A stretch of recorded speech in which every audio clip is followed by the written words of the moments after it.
اتل ما أوحي إليك من الكتاب وأقم الصلاة إن الصلاة تنهى عن الفحشاء والمنكر ولذكر الله أكبر والله يعلم ما تصنعون ولا تجادلوا أهل الكتاب إلا بالتي هي أحسن إلا الذين ظلموا منهم وقولوا آمنا بالذي أنزل إلينا وأنزل إليكم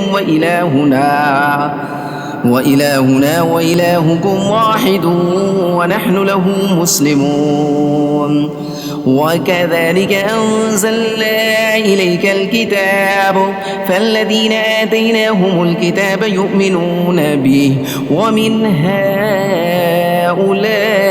من يؤمن به وما يجحد بآياتنا إلا الكافرون وما كنت تتلو من قبله من كتاب ولا تخطه بيمينك إذا لارتاب المبطلون بل هو آيات بينات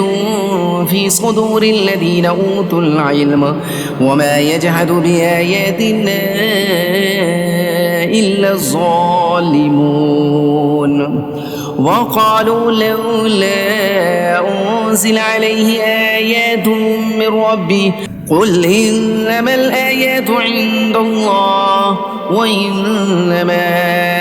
أنا نذير مبين أولم يكفهم من لا أنزلنا عليك الكتاب يتلى عليهم إن في ذلك لرحمة وذكرى لقوم يؤمنون قل كفى بالله بيني وبينكم شهيدا يعلم ما في السماوات والأرض والذين آمنوا بالباطل وكفروا بالله أولئك هم الخاسرون ويستعجلونك بالعذاب ولولا أجل مسمى لجاءهم العذاب وليأتينهم بغتة وهم لا يشعرون يستعجلونك بالعذاب وإن جهنم لمحيطة بالكافرين يوم يغشاهم العذاب من فوقهم ومن تحت أرجلهم ويقول ذوقوا ما كنتم تعملون يا عبادي الذين آمنوا إن أرضي واسعة فإياي فاعبدون كل نفس